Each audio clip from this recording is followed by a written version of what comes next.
Donc, bonjour tout le monde. Merci d'être ici aujourd'hui. Je me présente. Mon nom, c'est Idil Khalif. Je suis sociologue, chargée de projet, consultante. Aujourd'hui, modératrice pour cette conversation qu'on va avoir. On va discuter aujourd'hui de l'impact de la pandémie sur le parcours des professionnels, des femmes professionnelles et de conciliation travail-famille. Très heureuse de vous avoir ici avec nous pour cette belle conversation. Je vais faire un petit tour de table de présentation, mais après ça, je vous laisse spécifiquement nous en dire plus sur ce que vous faites et sur vos passions et sur vos occupations. Donc, on a Diortal, analyste financière. On a Karine Casso, qui est chargée de cours à la Faculté de l'éducation permanente. On a Frédérique Morissette, qui est directrice fondatrice de Tendre la main. Et on a Catherine Joubert, qui est coordonnatrice à la FFQ et analyste en droits humains et tout ce qui est lié au rapport égalité homme-femme. Donc, Diortal, analyste financière, parle-nous. Alors oui, bonjour tout le monde. Moi, je m'appelle Diortal, je suis analyste senior dans le secteur des marchés financiers international dans le Credit Risk Management pour la Banque nationale. Tout d'abord, je voulais dire que je suis très ravie d'être ici sur un panel avec des femmes intelligentes, inspirantes, pour partager un peu des conditions de la femme au Québec et d'ailleurs. L'autre chose aussi, c'est que je suis entrepreneur. J'ai pas mal 10 ans d'expérience dans le milieu de l'entrepreneuriat ici au Canada. Et c'est quelque chose aussi qui m'intéresse. Moi, je suis passionnée par la finance, je suis passionnée par l'entrepreneuriat, je suis passionnée par les femmes qui veulent être indépendantes. Donc, aujourd'hui, j'espère qu'on va un peu creuser sur ça. Merci, Dieu. Merci. Donc, bonjour. C'est un honneur aussi pour moi d'être avec vous, mesdames, sur ce panel. Comme Idil l'a mentionné, je suis chargée de cours à la Faculté de l'éducation permanente de l'Université de Montréal. Je suis également cofondatrice d'un organisme à but non lucratif qui s'appelle le Comité 21 Québec, qui vise l'accélération du développement durable au Québec et ailleurs dans le monde. Et c'est également ce que j'enseigne à l'Université de Montréal, le développement durable. Donc, femme professionnelle, cofondatrice de cet organisme, également d'une petite firme de communication, Nacelle & Co, donc pour des acteurs de changement social et environnemental. Donc, on travaille avec beaucoup d'organismes à but non lucratif et effectivement, on a pu voir là, les impacts de la pandémie sur les populations, les communautés, notamment les femmes. Donc, ce sera avec plaisir que j'en discuterai avec vous. Merci, Karine. Frédéric? Oui, bonjour. Donc, je suis une rectification, Frédérica. Frédérica, pardon. Il n'y a pas de Frédérica. problème, pas de souci. Oui. Donc, tout d'abord, encore merci à l'équipe, merci à Molly. C'est un privilège vraiment de donner la parole dans ce panel. Une panoplie de femmes vraiment, comme disait Dior, intéressantes, intelligentes. Donc, oui, je suis directrice de l'organisme Tendre la main. Je suis aussi vérificatrice comptable de profession. Je suis aussi mère de 3 merveilleux enfants, dont 2 avec des besoins spéciaux. Mon Dieu, en gros, donc c'est ça un peu le tour de qu'est-ce que je fais. Donc j'aurais vraiment probablement amené l'aspect de mère, monoparentalité, enfants besoins spéciaux, point de vue organisme aussi par rapport à toutes les aides qu'on a offert pendant la période aussi un peu difficile qu'on a eu à vivre pendant la dernière année déjà. Donc, ce serait un peu ça. Donc, Catherine? Oui, bonjour. Ben, ça me fait plaisir d'être avec vous également, mesdames. Ça va être une belle conversation qu'on va avoir ensemble. Moi, effectivement, Catherine Joubert, je travaille en ce moment à la Fédération des femmes du Québec comme coordonnatrice générale, donc comme une directrice générale. Depuis récemment, avant j'étais dans le communautaire ici à Montréal, mais j'ai été rapatriée de l'étranger parce que à la base je travaille en coopération internationale. Donc je travaillais notamment en Amérique latine au sujet des droits des femmes et l'égalité des genres dans les programmes de coopération internationale canadienne. Puis c'est ça, en fait, je me passionne par tout ce qui est politique, dignité humaine, égalité des genres. Bref, tout ce qui regroupe ce qui est le cher être humain, donc tout ce qui est un peu sociologie aussi, donc tout ce qu'on discutera va sûrement être très intéressant pour pour mettre un petit grain de sel. Merci, Catherine. Donc là, rentrons dans le vif de notre conversation. La pandémie est venue exacerber des inéquités pour beaucoup de groupes, notamment pour les femmes racisées surtout. On le sait, la pandémie, la ligne de front en santé, les infirmières, les préposés aux bénéficiaires, une bonne partie, c'est-à-dire 50% plus 1, c'est-à-dire une grande majorité de ces personnes qui ont été affectées, qui sont même décédées malheureusement, qui ont été infectées, étaient des femmes racialisées, soit infirmières, préposées aux bénéficiaires, qui travaillaient à l'hôpital, qui étaient au front. Donc, on sait que les femmes ont été très affectées. Et il y a des femmes dans des domaines autres que la santé. Vous œuvrez dans la finance, dans l'enseignement, dans la coordination, qui créent des organisations, qui sont dans les organisations à but non lucratif, dans l'intervention. Donc, vous avez beaucoup à dire sur comment la pandémie a fini par enflammer ces inéquités, comment dans le réel du tous les jours, ça a affecté nos vies en tant que femmes professionnelles, mères de famille qui jonglent. On jongle, donc on jongle très bien même. Donc là, il serait bien que, avec votre lentille d'expertise professionnelle, mais aussi de femmes qui, fort probablement, portent main forte, vous avez créé des organisations. Donc, je suis curieuse de savoir, dans vos domaines respectifs, qu'est-ce que la pandémie c'est venu mettre en lumière, quelles inéquités qui étaient déjà là, selon vous? Oui, alors, moi, je veux dire que c'est clair que la pandémie a exacerbé beaucoup de problèmes existants, clairement. Et les problèmes auxquels je pense, ce serait la violence conjugale. Tout le monde en parle. C'est de plus en plus visible, palpable au sein de notre société. Je pense à l'isolement des femmes qui s'est passé lors de la pandémie. Je pense aussi au fait que la santé mentale devient quelque chose de plus en plus pressant, important dans nos vies de tous les jours. Mais le point que j'aimerais souligner, moi, c'est vraiment les femmes en business, donc les femmes entrepreneurs. J'ai regardé un reportage pas si longtemps, je pense que c'était en mars, où la vice-première ministre, Mrs. Freeland, parlait de la récession féminine, donc la she-session. En fait, elle parle du fait que l'effet de la pandémie a été disproportionné aux égards des femmes au Canada pendant toute la période. Les femmes ont eu le poids de la famille, du soutien familial, beaucoup plus que nos partenaires, les hommes. Et elles devaient s'occuper des soins de santé des enfants. S'occuper, parce que tout le monde avait peur d'aller dans des urgences avec ton enfant parce que, il ne se sent pas bien. C'est pas vrai que tu vas l'amener aux urgences. On s'est occupé de l'éducation parce qu'il y a eu plusieurs reprises où les enfants devaient faire l'école à distance. Et ça, c'était aux parents de s'en occuper. Et les femmes aussi avaient un poids vraiment très élevé là-dedans. Il faut aussi cuisiner. C'est des choses très banales, puis peut-être marginales, mais qui existent, que ce sont nos réalités. Il faut cuisiner, il faut s'occuper de la maison, etc. Donc tout ça vient jouer un rôle sur notre participation dans la population active. Et il y a eu une étude de la RBC, justement, qui disait que la participation des femmes dans la population active a baissé et le plus bas niveau qu'on a vu depuis 30 ans. Ça, c'est quand même, it's telling.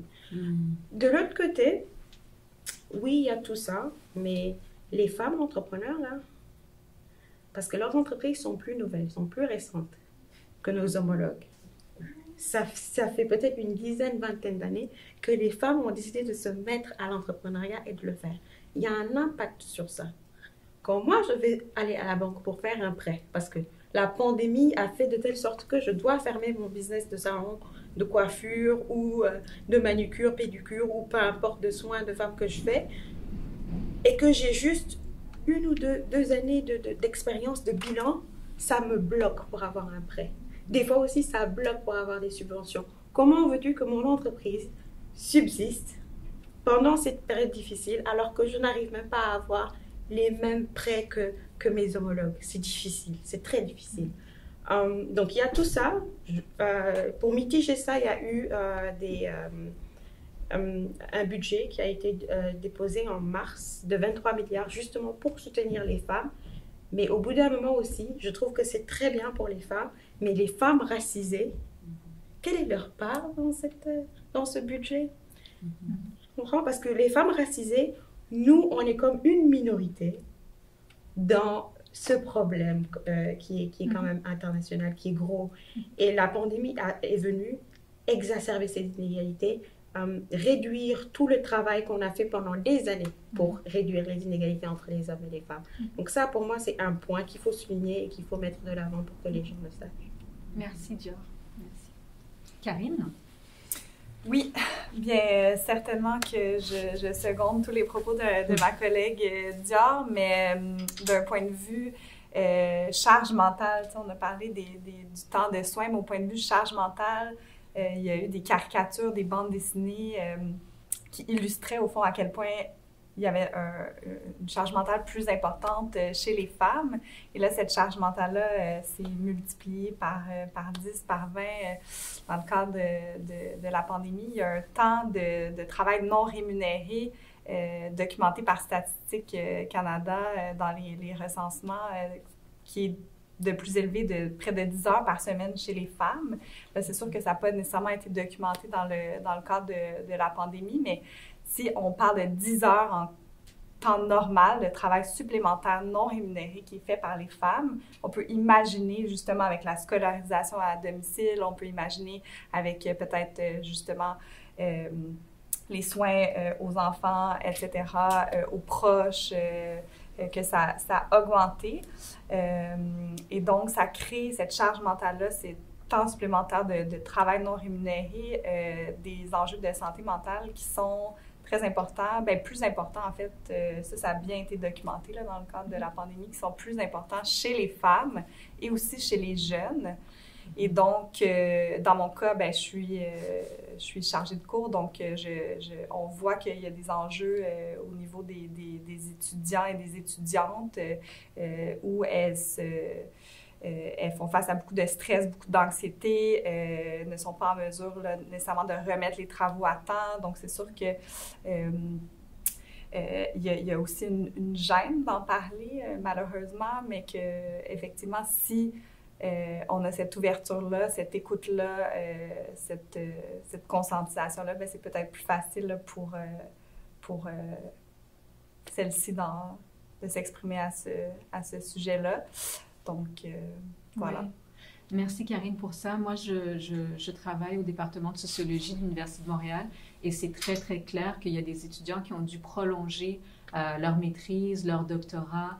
Ça sous-entend des frais, ça sous-entend de payer pour des sessions supplémentaires, de ne pas intégrer, entre guillemets, le marché du travail au moment où on le voulait pour payer notre prêt et bourse. Donc, ça rallonge le parcours de précarité, surtout pour les femmes doctorantes, surtout pour les femmes qui étaient en train de finir des maîtrises. Donc, la pandémie, oui, en effet, je corrobore. Est-ce que c'était tout, Karine? Oui, par rapport à ça, oui. Super, merci.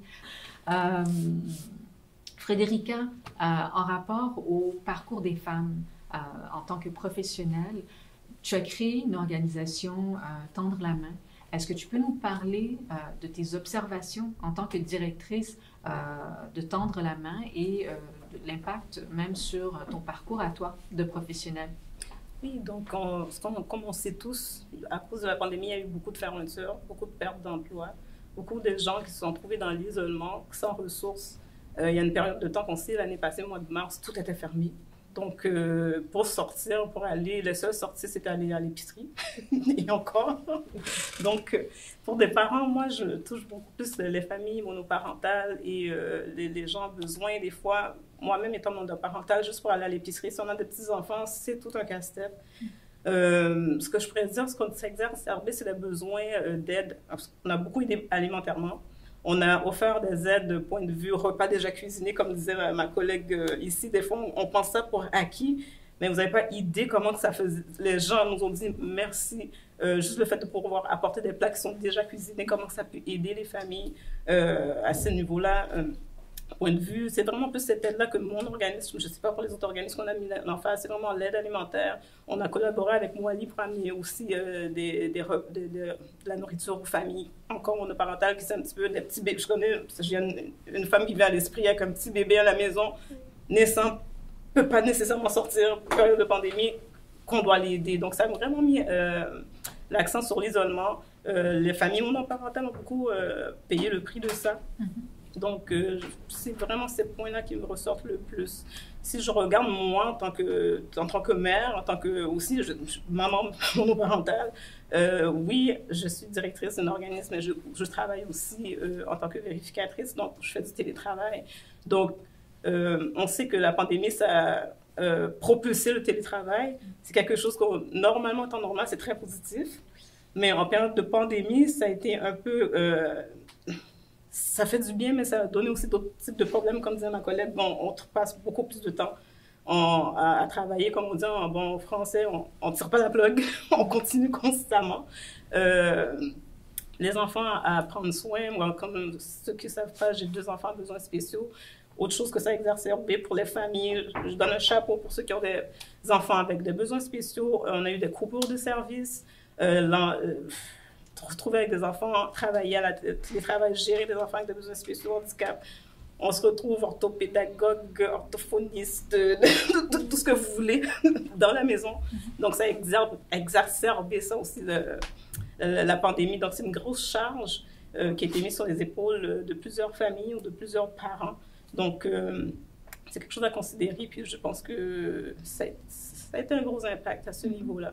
Donc, oui. Voilà. Frédérica, juste pour clarifier, quand tu parles des coupures, tu parles des services qui sont donnés à domicile. À domicile, étant donné comme on sait, on ne pouvait pas aller dans d'autres maisons. Pendant une période de temps, ça avait été arrêté, après ça a repris.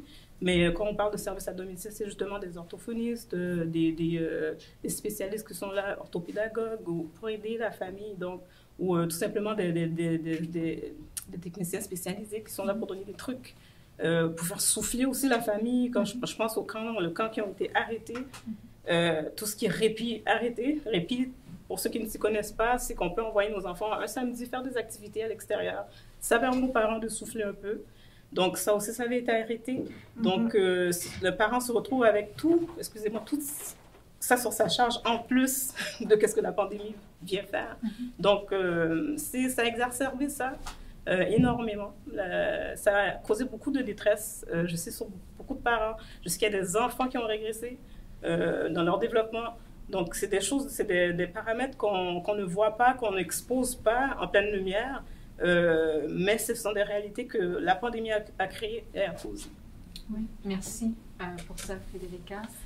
Catherine, en tant que personne qui vraiment analyse les inéquités entre les hommes et les femmes et qui a des sensibilités, qui connaît probablement des statistiques intéressantes, on sait que dans les médias, il y a eu une couverture énorme sur, comme Dior disait, la violence conjugale qui était...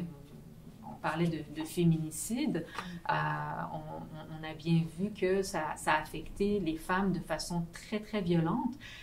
En tant que personne qui, je sais que, bon, tu n'es pas là en tant que coordonnatrice de la FFQ, mais quand même, la FFQ a une lentille d'analyse et tu es analyste toi-même.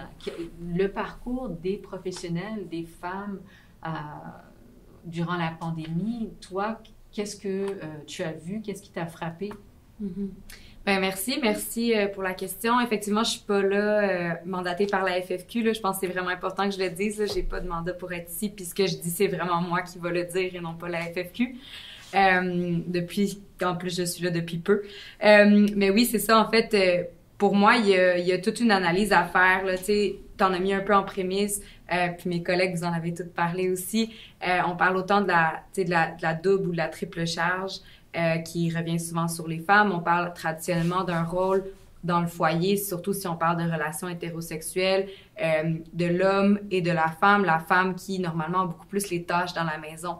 Donc, traditionnellement parlant, il y a encore ça qui a été, disons, visibilisé par la pandémie. On s'est aussi rendu compte dans la tâche plus publique, dans les travaux public de la société, beaucoup de groupes qui ont porté la société québécoise et la société entièrement, que ce soit dans notre pays ou dans un autre, sont souvent des professions de femmes. On parle autant des garderies, on parle des personnes qui travaillent dans les soins de santé, donc que ce soit pour les aînés aussi, on parle des professeurs, donc les enseignantes.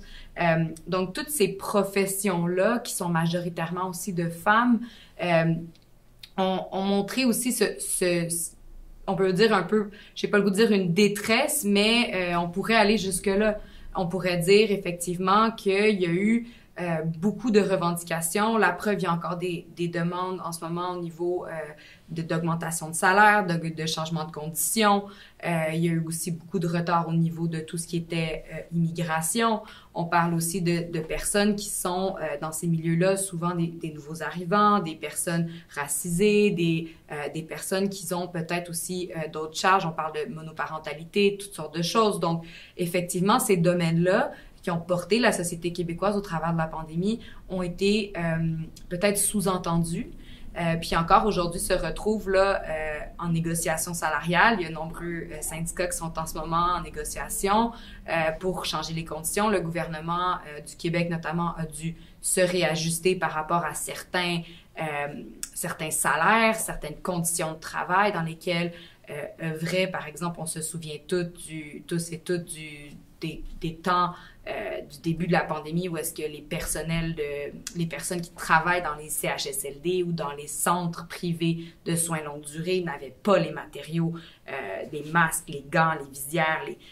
Et donc, tout ça, c'était les femmes qui le vivaient. Et ensuite, les femmes qui revenaient à la maison devaient peut-être cuisiner, devaient peut-être s'occuper d'un enfant, devaient aider à faire les devoirs. Et donc, sans parler non plus aussi des logements dans lesquels beaucoup de femmes racisées, de femmes qui travaillent dans ces postes-là doivent des fois s'entasser. On parle de certains quartiers qui ont été plus chauds que d'autres, justement à cause de ce facteur-là, et donc doivent compenser en faisant un shift ici, un shift là-bas, changer de CHSLD ou encore d'hôpital dans lesquels elles travaillent pour pouvoir aller chercher assez de salaire. C'est des conditions qui sont négligeables et qui sont négligeables en soi, je parle des conditions. Et aussi qui explique qu'il y a un besoin de valoriser ces postes-là. Et ce qu'on se rend compte, c'est que non seulement il y a un problème d'égalité au niveau du paiement de la tâche, on parle toujours encore de l'équité salariale qui n'est pas encore atteinte pour beaucoup de femmes, mais on rajoute à ça aussi des professions qui ne sont pas valorisées comme telles dans la société. Outre, on le voit clairement, dans les temps de crise, c'est qui porte la société? C'est majoritairement des femmes. J'aimerais juste peut-être rebondir sur ce qu'elle a dit sur l'équité salariale. Ce que je ne comprends pas, c'est que 12 ans plus tard, 12 ans après qu'on ait déposé la loi sur l'équité salariale, votée, signée, finie, on a des statistiques qui nous disent, selon l'ISQ, là, que l'écart de salaire chez les femmes qui ont des diplômes universitaires est de 2,83 $. C'est pas possible. 12 ans plus tard, de l'heure. C'est pas possible. Et selon l'ISQ... Dior, est-ce que tu peux nous expliquer qu'est-ce que tu veux dire quand tu dis l'écart de salaire? C'est-à-dire, pour le même poste, un homme et une femme qui ont des diplômes universitaires, pour le même poste, l'un va gagner 2,83 $ de plus.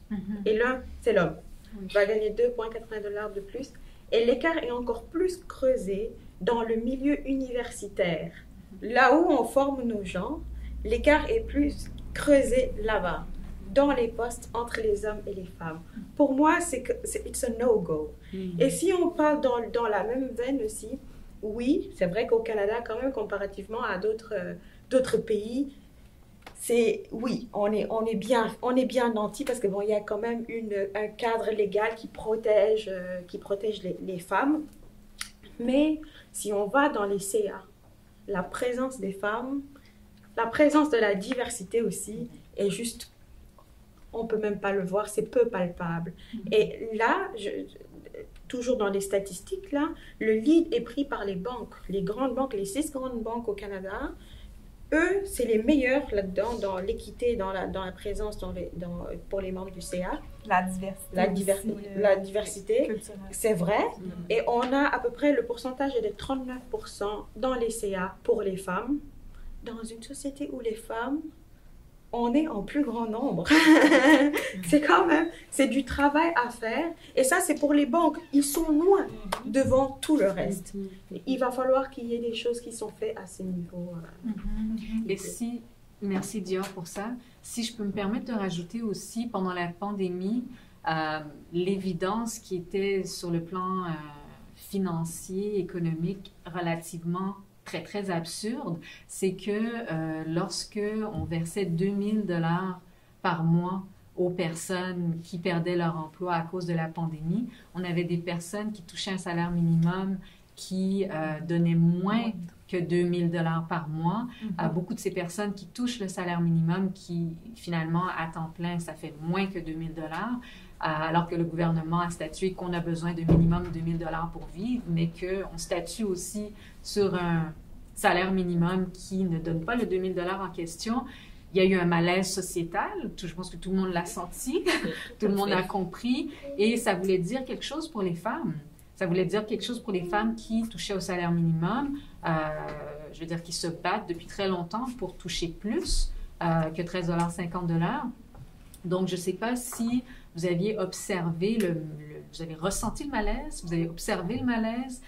Karine, je ne sais pas si niveau communauté estudiantine ou en rapport à ton expérience professionnelle durant cette pandémie, l'aspect économique, tu aurais des petites choses à nous dire? Ben, en fait, j'aimerais beaucoup rebondir sur ce que mes collègues ont mentionné tout à l'heure par rapport au fait que, par exemple, certains soins ou certains services ont été coupés pour les enfants avec des besoins spéciaux. Cette réalité-là fait en sorte qu'il y a beaucoup de femmes qui ont dû arrêter de travailler, soit temporairement, je pense que vous le disiez tout à l'heure, un mois de congé sans solde pour devoir s'occuper des enfants. De mon côté, j'ai une collègue qui a un enfant également autiste qui a pris sa retraite de façon anticipée pour devoir s'occuper de son enfant. Donc, tout à l'heure, on parlait de she-session, de fait qu'il y a vraiment une récession qui est féminine, mais au niveau des entreprises, mais aussi au niveau du fait que plusieurs femmes ont dû abaisser leur nombre d'heures de travail ou même quitter leur emploi de façon permanente pour dire on doit s'occuper des enfants, on doit s'occuper de la charge familiale, la charge de travail non rémunéré qui les attend finalement à la maison. Et donc, d'un point de vue économique, bien, c'est sûr que soit ça diminue le revenu du couple si cette personne-là est en couple ou ça diminue de façon temporaire dans certains cas, mais parfois de façon permanente aussi. Puis c'est davantage les femmes qui ont pris cette décision-là de diminuer le temps de travail ou même de quitter leur emploi. Donc, à travers le monde, il y a 64 millions d'emplois qui ont été perdus, mais c'est 5 % des emplois de femmes, 3,9 % des emplois chez les hommes. Mais ça, c'est vraiment des pertes d'emploi. Je veux juste dissocier par rapport à ce que je disais tout à l'heure, où les femmes ont pris la décision de quitter l'emploi, mais c'est deux tendances lourdes qui affectent les femmes, tant la perte que la décision de quitter en raison de cette pandémie, des tendances lourdes qui ont un impact fort au niveau économique et financier là, chez ces femmes-là. Puis pour revenir à la question sur le salaire minimum puis le malaise, bien, c'est que oui, certainement, il y a eu toute cette réflexion-là de certaines entreprises. Est-ce qu'on donne une prime pour justement reconnaître cette prime de risque-là de nos employés de front qui sont là, puis qui gagnent moins au fond que les gens qui reçoivent le salaire minimum du gouvernement. Donc, il y a eu quand même cette réflexion-là qu'il faut saluer de la part des entreprises, mais effectivement, je pense que de façon plus globale, la hausse du salaire minimum, ce sujet-là, au fond, qui est un sujet qui demeure sur la table, a été encore davantage mis de l'avant là, par cette incohérence complète-là de cette subvention. Donc, en espérant que cette réflexion-là amenée par la PCU, au fond, permettre des avancées d'un salaire minimum à 15 $ comme on le demande depuis plusieurs années. Merci, Karine. Ce qui choque le plus pour moi, c'est au-delà du salaire minimum, c'est que le salaire minimum touche une partie de la société. Et les statistiques montrent que le upper middle class, je ne parle même pas du 1% là, qui se sont fait énormément d'argent pendant la pandémie, rien que le upper middle class, les gens qui sont propriétaires, ont fait beaucoup d'argent pendant la pandémie. Les valeurs des maisons ont augmenté de façon exponentielle, en fait. Ils ont augmenté de façon exponentielle, et ce que ça fait, c'est que en tant que propriétaire, ton net worth, donc ta valeur nette, augmente. Et quand ta valeur nette augmente, tu as plein de possibilités pour te sortir d'une situation. Si tu perds ton emploi, tu peux aller à la banque, tu as de la valeur nette, tu y vas, tu refinances ta maison, tu prends un 100 000, un 200 000. Ça c'est un coussin. Ou c'est même 200 000, 100 000, 200 000, parce qu'en général, c'est même pas les gens qui sont dans la upper middle class qui perdent leur emploi. Pourquoi? Parce qu'ils peuvent aller faire leur emploi en télétravail. Il y a beaucoup de choix qui leur est posé pour pouvoir continuer leur travail, mais c'est les gens qui gagnent le moins, qui travaillaient dans des restaurants, qui travaillaient, comme tu disais, la première ligne de front, c'est eux qui n'ont pas pu se rendre au travail, c'est eux qui ont perdu leurs emplois, c'est eux qui non seulement gagnent si peu, mais doivent mettre leur vie en danger littéralement pour aller travailler et continuer à subvenir à leurs besoins. Ce que ça fait, c'est que ça creuse l'inégalité entre ces gens qui ont des moyens et d'autres qui n'en ont pas. Moi, c'est plus le fait que pendant des années, on a travaillé pour réduire ces inégalités et qu'avec la pandémie, ça s'est juste creusé encore plus. C'est ça qui me choque. Si vous me permettez aussi, je pense que qu'est-ce qui est intéressant, c'est le fait que même internationalement parlant, on a quand même été pas pointé du doigt, mais on a été bien mise de l'avant, le Canada, pour ce fameux 2000 $. Je pense que aussi ça l'amène toute une réflexion sur toute la question du privilège, du fait que oui, effectivement, on a un système de santé, bon, on s'entend, on fera pas le débat sur le système de santé publique en ce moment, mais on en a un, il est fonctionnel, on y a accès gratuitement. Après ça, toute la question de recevoir ce même 2000 $-là, et on y faisait allusion à ce que c'est suffisant, le 15 $ salaire minimum, salaire universel, c'est toute la discussion, puis je pense que c'est intéressant quand même de se poser toutes les réflexions, puis t'en fais un très bon portrait d'hier parce que t'expliques comment les inégalités se sont creusées suite à ça. Ça fait pas si longtemps que les femmes ont accès à la propriété, donc même ça, disproportionnellement parlant, on peut se dire que c'est surtout les femmes qui sont touchées. Comme je le disais tout à l'heure, c'est des choix de société. Le salaire minimum ou le salaire universel à 15 $, c'est aussi un choix de société. Le fait de donner 2000 $, c'est aussi un choix de société. Donc, c'est aussi à nous, en tant que société, de dire, ben oui, les femmes ont leur place. Les femmes sont souvent beaucoup plus dans l'aspect communautaire. On sait très bien qu'une femme va souvent réinvestir dans sa propre entreprise ou va investir dans sa famille avant d'aller acheter quelque chose. Et donc, c'est de remettre la place des femmes au centre de ça. Il y a des très bons exemples à l'international, comme la Nouvelle-Zélande, qui a une femme à sa tête qui a très bien fait. C'est sûr que c'est un pays comparable au Canada, mais bon, avec certains facteurs différents. Mais ce que ça m'amène à dire, c'est que d'une part, oui, il y a des privilèges auxquels il faut qu'on fasse face, qu'on se confronte en tant que personne, en tant que société. Puis il y a aussi toutes les discussions qu'on veut avoir au niveau de la relance. Tu sais, le gouvernement, là je veux pas me fourvoyer, mais je pense que le gouvernement du Québec a proposé une relance féministe, économique. Bon, n'a pas été aussi direct dans ses mots, il n'a pas dit une relance féministe, mais bon, une relance où les femmes sont au cœur de la chose. C'est une bonne idée, mais il faut le faire. Puis il faut vraiment le valoriser. Puis il faut regarder ces chiffres-là, de dire, bon, ben le salaire minimum, l'écart de salaire, l'accès à la propriété, la double, triple tâche qu'on a, c'est quel poste qu'elles occupent, les femmes dans la société. On parlait tout à l'heure de la représentation sur les conseils d'administration. Là, on peut parler même juste à la limite de femmes blanches. On parle même pas d'inclusion, de diversité non plus, qui sont tous des enjeux aussi critiques. Ce que j'ai vu aussi dans mon parcours au niveau du communautaire, parce qu'en revenant du Pérou où je travaillais pendant la pandémie, jusqu'à ce que la pandémie arrive, je me suis redirigée vers le communautaire pour une table de quartier. Puis beaucoup de choses qu'on faisait, c'était d'éteindre des feux. Ce que je veux dire, c'est donner de la nourriture, distribuer des masques. On a peut-être notre mission de base comme une table de quartier, mais tout ce qu'on devait faire en plus, c'était la pandémie. Puis on comprend que c'est l'effort de guerre, mais ça l'a fragilisé énormément le système communautaire. Donc, comme tu disais aussi tantôt, Frédérica, par rapport à l'offre de services. Donc, non seulement il y avait tout le système communautaire qui est déjà fragile, tu rajoutes à ça des années d'austérité qu'on a vécues dans les dernières années, puis là, tu rajoutes une pandémie. Il y avait des fonds privés, il y avait des fonds publics, il y avait des fonds associés à certaines choses, certaines activités.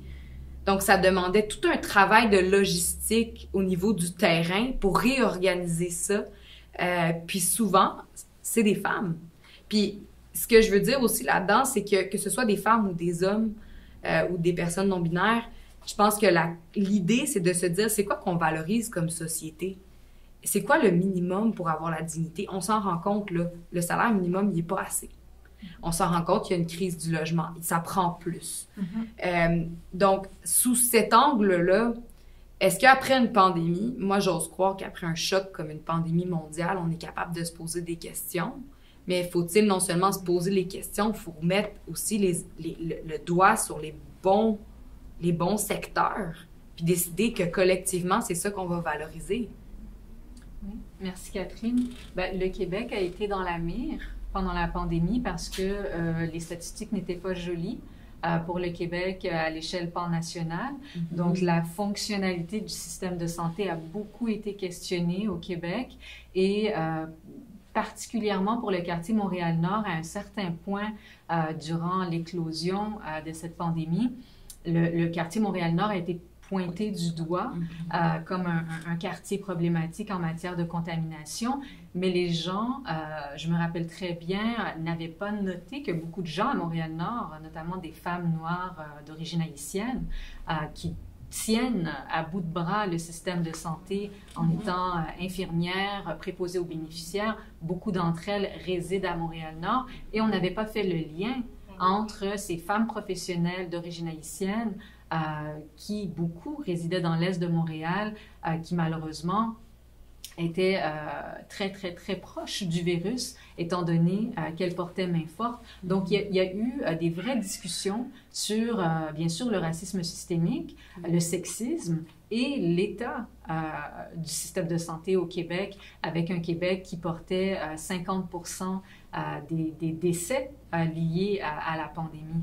Donc, au Québec, on a été dans la mire pour tout plein de raisons et ça a mis en lumière des réalités sociologiques, statistiques pour les femmes et surtout pour les femmes racisées.